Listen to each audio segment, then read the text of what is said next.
ऐसा कैसे निश्चय कर लिया कि भजन नहीं हो रहा? क्यों नहीं हो रहा है? क्यों नहीं होगा? हमारा मानव जीवन वो संपूर्ण शक्ति संपन्न है जिससे भगवत प्राप्ति करनी है। बिना भजन के भगवत प्राप्ति असंभव है। भजन हमारा जीवन। आज हम सुबह साधकों से यही कह रहे थे, लोग जीते कैसे हैं बिना भजन के? विषय सेवन, विषय चिंतन, प्रपंच चिंतन, ये सब बन सकता है, भजन नहीं बन सकता। कैसी बात करते हो? प्रयासरत क्यों नहीं हो? इतना क्यों इंद्रिय और मन को प्रोत्साहन दे दिया विषयों के लिए कि वो भजन के लिए ना बोल दिया कि भजन ना बने तो भगवत प्राप्ति के? किस उद्देश्य का पालन करने के लिए मानव जीवन प्राप्त किए? क्या उद्देश्य है? क्या रुपया, समाज प्रियता, मान प्रतिष्ठा, ये सब यहीं धरी रह जाएगी। इंद्रियों का दुलार, मन का दुलार, ये नरक की प्राप्ति कराएगा। हम भगवान के निज अंश हैं। हम भगवान के भक्तों के संग से अपने मन को जबरदस्ती बलात् भजन में लगाएंगे। हम अविनाशी भगवान के अंश हैं, हम क्या नहीं कर सकते? ये कैसे कह दिया कि हम भजन नहीं कर सकते? नहीं, बिल्कुल गलत। निरुत्साहित होकर ऐसे वचन ना बोलने चाहिए और ना ऐसे वचनों को सुनना चाहिए। भजन नहीं कर सकते और सब कर सकते हैं। हमारी वाणी है, बोल सकते हैं, तो राम क्यों नहीं बोले? राधा क्यों ना बोले? कृष्ण क्यों ना बोले? मृदु क्यों ना बोले? हितकर क्यों ना बोले? हाथ है तो हम परोपकार क्यों ना करें? पैर है तो हम प्रदक्षिणा क्यों ना करें? हृदय है तो हम भगवान को समर्पित क्यों ना करें? अन्य साधन सब शून्य है। भगवान का नाम जप ही अंक है। जैसे अंक रखने से शून्य 10 गुना महत्व रखता है, अंक हटा देने पर शून्य का कोई महत्व नहीं। ऐसे ही भगवत चिंतन शून्य, हर सत्क्रिया यहां से ब्रह्मलोक तक ले जाएगी, लेकिन ब्रह्मलोक भी नाशवान है। आ ब्रह्म स्तंभ पर्यंतम सर्वम मायामयम जगत सत्यम सत्यम पुनः सत्यम हरिर नामयु केवलम। हमें ऐसा नहीं बोलना। आप चूंकि भजन कर रहे हैं, समाज के लिए प्रश्न है, लेकिन बिल्कुल हम इस बात को सुनना नहीं चाहेंगे कि हमसे भजन नहीं होता। भजन होता सिद्धों से है। साधक को जबरदस्ती भजन करना पड़ता है। हम अभ्यास योग युक्तेन चेतसा नान्यगामिना, हम ऐसा अभ्यास इस जन्म में करेंगे, हमारा चित्त भगवान को छोड़कर और कोई चिंतन ही न करे। अभ्यास के द्वारा सब कुछ किया जा सकता है। हम निराश, हताश, उदास ऐसे व्यक्ति नहीं, ऐसे व्यक्तित्व नहीं होना चाहिए। किसी भी स्थिति में, किसी भी कार्य प्रणाली में, किसी भी क्षेत्र में निराशा हमारे अंदर नहीं होनी चाहिए। हमारे अंदर उत्साह होना चाहिए। हम रौंद के फेंक देंगे हर बाधाओं को।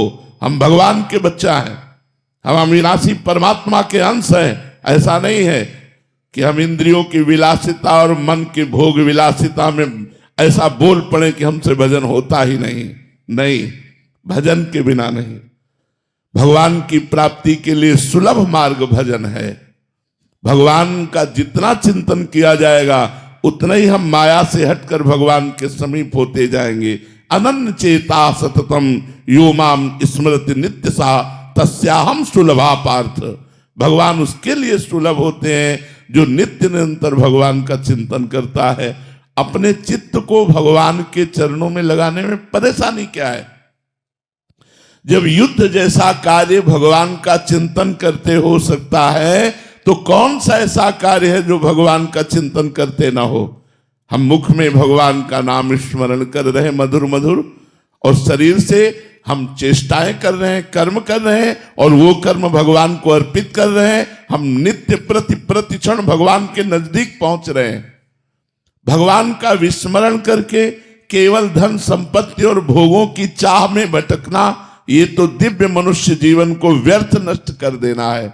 इसलिए सबसे प्रार्थना है, ये शब्द तो आना ही नहीं चाहिए कि भजन के बिना हमारा जीवन किसी कार्य का नहीं है, हम भजन नहीं कर सकते, ये शब्द नहीं आना चाहिए कि भजन नहीं कर सकते। भजन के बिना जीवन किसी कार्य का नहीं। जब आप सुअर कुत्ता बनोगे तब भजन करोगे, जब आप पशु पक्षी बनोगे तब भजन करोगे। अरे दुर्लभो मानुषो देहो, इतना दुर्लभ मनुष्य शरीर मिला, यदि इस मनुष्य शरीर में अपने प्रभु से प्रेम न कर पाए, प्रभु को रिझा न पाए, तो और क्या है। और प्रभु के प्रेम की प्राप्ति, प्रेम मूल यह नाम है, भगवान का नाम ही प्रेम मूल है। ब्रह्म राम ते नाम बड़ वरदायक वरदान, भगवान से भी बढ़कर भगवान का नाम है। यदि हम राम राम कृष्ण कृष्ण हरि हरि राधा राधा प्रतिपल रट रहे हैं तो भगवान हमारे हृदय में प्रकाशित होंगे, भगवान हमारे नेत्रों में जरूर वो सामर्थ्य देंगे कि इस माया का पर्दा हटाकर हम कण कण में क्षण क्षण में भगवान का अवलोकन करें। भगवान विराजमान है। इसलिए ये निरुत्साहित करने वाली बात तो किसी की जबान में नहीं आनी चाहिए। हम प्रयास करेंगे, हो सकता है हमारा प्रयास असफल प्रयास रहे, लेकिन हम फिर प्रयास करेंगे तो 1 2 3 बार 4 बार हम किसी बार तो सफल प्रयास करने वाले बन ही जाएंगे। हमें निराशा बिल्कुल पसंद नहीं। हताश होना, उदास होना, निराश होना ये हमारे जीवन में नहीं, और ये हम मनुष्य जीवन में बर्दाश्त नहीं करना चाहते। आप लोग वहीं परास्त हो रहे हो जहां भगवान का आश्रय नहीं क्या है। आप विचार करके देखिए, जिसकी दोनों किडनी फेल हो, डायलिसिस हो रहा हो, शरीर भीषण कष्ट से युक्त हो, हम दहाड़ रहे हैं, अभी मृत्यु हो जाए उसकी क्या परवाह। हम भगवान के जन हैं, भगवान के अंश हम, कोई शरीर थोड़ी है। शरीर अगर कष्ट में है तो वो अपनी तरफ बना रहे, हम अपनी तरफ है। हमारा जन्म केवल इस बात को लेके बैठ जाए कि हमारी किडनी खराब, हमारा कष्ट है, अब हम कुछ कर नहीं सकते। नहीं, हम हर वो कार्य कर सकते हैं जो स्वस्थ आदमी कर सकता है। हमारे में जोश होना चाहिए, हमारा में संकल्प शक्ति होनी चाहिए। वो तभी होगी जब अध्यात्म से जुड़ोगे। भजन करो, भगवान का नाम स्मरण करो और उत्साहित रहो और वीर पुरुष बनो, कायर पुरुष नहीं। ये मैं नहीं कर सकता, ये हमारी डायरी में नहीं है। अधर्म की बात अलग है, धर्म और सही मार्ग में चलने के लिए ये मैं नहीं कर सकता, ये डायरी में नहीं। हमें जो सतमार्ग में करना है वो हम करेंगे। भजन बड़ा है या माया का प्रकोप बड़ा है, भगवान की कृपा बड़ी है या माया का प्रकोप, ऐसा नहीं। हम सबसे प्रार्थना करते हैं, आप लोग कायर बनोगे तो ना इस लोक के रह जाओगे ना परलोक के रह जाओगे, और वीर बनोगे तो जो चाहोगे वो प्राप्त कर लोगे। तुम भगवान की संतान हो, महाबली अनंत वैभवशाली हनुमान जी महाराज जिनके चरणों को दुलार करते हैं, उन भगवान के बच्चे हो, उन भगवान के अंश हो। तुम में अपार सामर्थ्य, तुम अपनी शक्ति को जागृत करो और जागृत करके भगवत प्राप्ति करो। जब हम भगवान को अधीन कर सकते हैं भगवान का नाम जप करके, तो और क्या नहीं कर सकते। इसलिए खूब नाम जप करो। जबान हिलाने में क्या जाता है, राधा राधा राधा राधा राधा राधा, इसी से भगवत प्राप्ति हो जाएगी। जो कर्म करो भगवान को समर्पित करो, खूब नाम जप करो। देखो भोग विलास तो लंका में भी बहुत था, लेकिन विभीषण जी ने भक्ति की कि नहीं की। हम वही बात बार बार आपको दोहरा रहे हैं। हमारा जिद्दी स्वभाव होना चाहिए। हम जिस कार्य को करना है उसे करके रहेंगे, चाहे लाख बाधाएं आए, मुझे परास्त कोई नहीं कर सकता। अगर हमारा स्वभाव इस कोटि का रहेगा तो हमें कोई परास्त नहीं कर सकता। लंका निश्चर निकर निवासा, यहां कहां सज्जन कर वासा।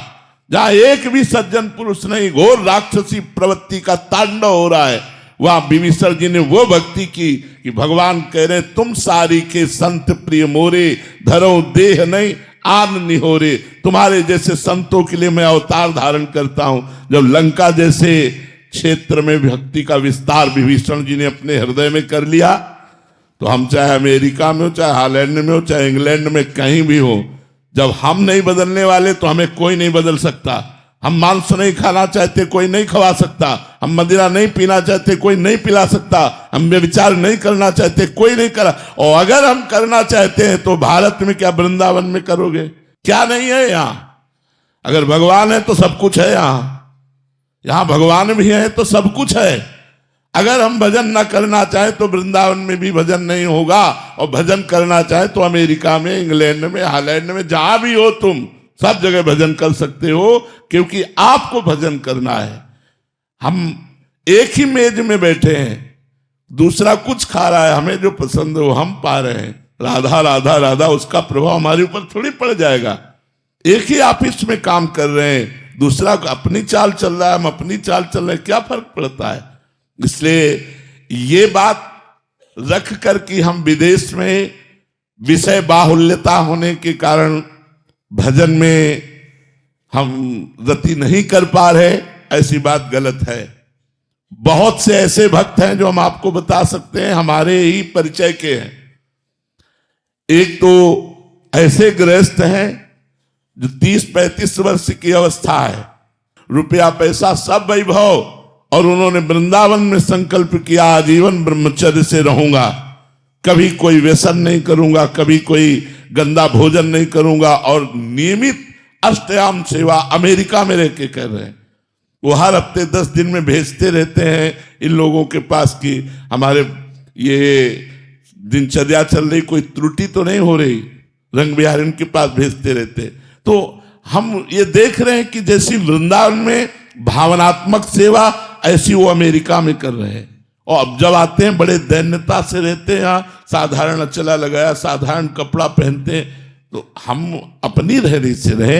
अगर हम अपनी रहनी से न रहे तो भारत में कम विचार हो रहा है क्या, कम व्यसन हो रहा है क्या, कम गंदगी है क्या? आप देख लो ना, नए नए बच्चों की आदतों को देखो कहां बहती हुई चली जा रही है। तो हमें चाहिए कि किसी भी देश या किसी स्थान प्रधानता से हमारी भक्ति नहीं, हमारे उद्देश्य से हमारी भक्ति बढ़े। हम जहां भी हो अपनी भक्ति को अपने हृदय में बसाएं। हम वहां के व्यवहार को, वहां के आचरणों को अपने हृदय में ना आने दें। तो हम कहीं भी रहे, हम भगवान के बन करके खूब अच्छी तरह भगवान की भक्ति कर सकते हैं। और अगर हम भक्ति ना करें तो वृंदावन में रहकर भी भक्ति नहीं कर सकते। हमें आपसे कह रहा हूं, वृंदावन भगवान का धाम है, यहां भी रह करके वो सब कुछ हो सकता है जो बाहर हो रहा है।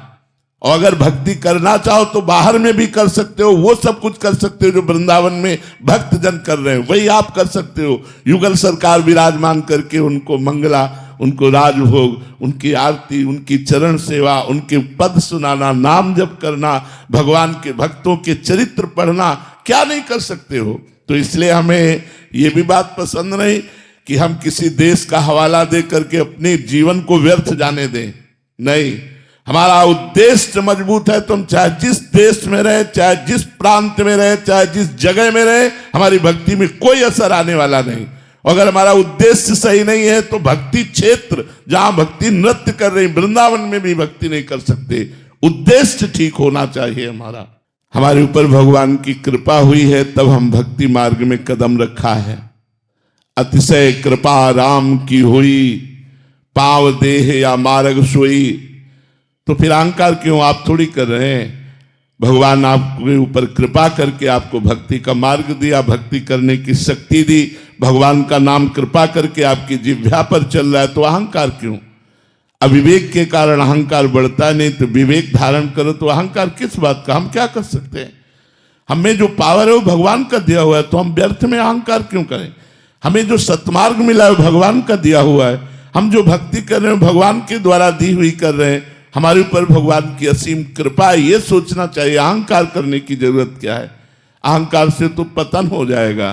अहंकार भगवान को पसंद नहीं। अहंकार अज्ञान के कारण हो रहा है, उसको हटाइए। भगवान की कृपा है, आपके द्वारा जो भक्ति हो रही है, हाँ बिल्कुल, अगर अहंकार रखेंगे तो जो हो रही है वो भी छूटती चली जाएगी और काम क्रोध आदि आपके ऊपर हावी हो जाएंगे और गिर पड़ोगे। जिसने जिसने अहंकार किया उसे मुंह की खानी पड़ी। अहंकार का त्याग करो, अहंकार ठीक नहीं है। जीवन का उद्देश्य भगवत प्राप्ति, और भगवत प्राप्ति का जब लक्ष्य बना लोगे तो अपने आप चलने लगोगे। लक्ष्य में बड़ी भारी ताकत होती है। जब हमारा लक्ष्य बन जाता है कि हमको ऐसे चलना है, हमको अमुक जगह पहुंचना है, तो हम में पावर आ जाता है। लक्ष्य में पावर है। प्रिया प्रीतम की प्राप्ति करनी है, भगवत प्राप्ति करनी है, तो यही तुम्हें धर्म से चलना सिखा देगा। जब हमारा लक्ष्य भोग होते हैं और हम भक्ति करते हैं तो नाटक बन जाती है, और जब हम भोगों में होते हैं और लक्ष्य भक्ति होती है तो हमारी वही भक्ति प्रकाशित हो जाती है। हमारी बात को समझना। चक्रवर्ती सम्राट महाराज अम्बरीश समस्त भोगों के बीच में रहते हुए भगवान की अनन्य भक्ति के द्वारा ऐसे रिझा लिया कि सुदर्शन चक्र उनकी सुरक्षा में रहता था। अंगरक्षक के रूप में सुदर्शन भगवान स्वयं रहते थे। तो जब चक्रवर्ती सम्राट से ऐसी भक्ति हो सकती है तो आप 2-4 परिवार वाले अपने घर में रहकर क्यों भक्ति नहीं कर सकते? भगवान की भक्ति बहुत कृपामयी है। सुख, शांति, आनंद, परमानंद, इसी जन्म में भगवत प्राप्ति, ये सब भक्ति के द्वारा हो जाएगा। बस हमको चाहिए कि हम लगे रहें भगवान के चरणों में, नाम जप करते रहें, सदग्रंथों का पाठ करते रहें, संत जनों की वाणी सुनते रहें, अवसर मिले तो परोपकार कर दें। इसी से हमारे धर्म का पालन होगा और लक्ष्य दृढ़ हो जाने पर हमें भगवत प्राप्ति निश्चित होगी। हमारा लक्ष्य हो जाए कि मानव जीवन व्यर्थ नहीं जाने देंगे, इसी जन्म में हम भगवत प्राप्ति करेंगे। कुछ भी हो जाए, हम 100 बार गिरे, 1000 बार गिरे, तो भी हमारा जिद्दी स्वभाव यही कहेगा मैं परास्त नहीं होऊंगा, मैं आगे बढ़ूंगा, मैं भगवान की शरण तक जाऊंगा, तो निश्चित भगवान की प्राप्ति हो जाएगी। इसमें बिल्कुल निराशा नहीं आनी चाहिए। हमारा लक्ष्य भगवत प्राप्ति बन जाए तो लक्ष्य में इतनी ताकत है कि धर्म से चलने के लिए हमको सशक्त कर देगा, मजबूत कर देगा। हमारे अंदर वो सब विवेक रूपी शस्त्र आ जाएंगे जिससे हम अधार्मिक प्रवृत्तियों का नाश करके धर्म में चल सके। इसलिए लक्ष्य बनाओ भगवत प्राप्ति। लेकिन भगवत प्राप्ति का लक्ष्य वही बना सकता है जो सत्संग सुनकर अधार्मिक भोगों का त्याग कर रहा है।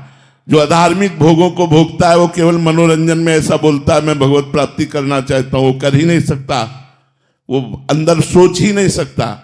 भोगेश्वर प्रसक्ता नाम तया प्रहृत चेतसाम व्यवसायत्मिका बुद्धि समाधो न विधीयते।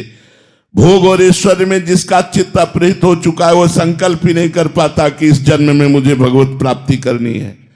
इसलिए अधार्मिक भोगों का त्याग करके धर्म में विषयों का सेवन करते हुए, भगवान नाम जप करते हुए, सत्संग सुनते हुए हम अपना लक्ष्य दृढ़ करें कि इसी जन्म में मुझे भगवत प्राप्ति करनी है तो मैं धर्म से चल सकता हूं, क्योंकि भगवत प्राप्ति धर्म से होती है। एक बार भर नेत्र भगवान को देख लेना, ये सत्य है। भगवान को देख लेना। जो लोग कहते हैं मृत्यु सत्य है वो खुद जानते ही नहीं मृत्यु तो असत्य है। किसकी मृत्यु होती है? आत्मा अजर अविनाशी है। पंचभूत में मिल गए, कोई नहीं मरा। मरा कौन? कोई नहीं मरा। बोले मृत्यु सत्य, मृत्यु कहां से सत्य है? किसकी मृत्यु सत्य है?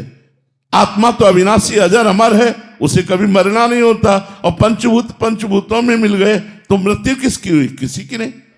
तो सत्य क्या है? भगवान का भजन। उमा कहाऊं मैं अनुभव अपना, सत हरि भजन जगत सब सपना। सत्य है भगवान। अगर भगवान का भजन हो रहा है तो आपका सत्य में जीवन जा रहा है।